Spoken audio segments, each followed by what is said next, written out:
salamat po.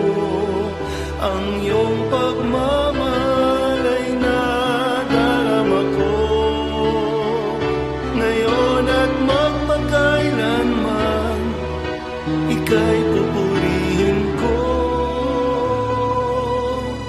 Mahal na Poong Jesus Nazareno.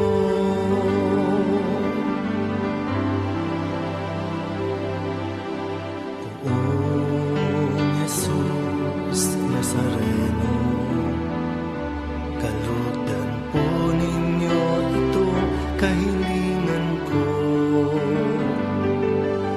Mabuhay ng mapayapa, ilayo sa lahat ng masama. Kaawaan niyo po kami, umaasa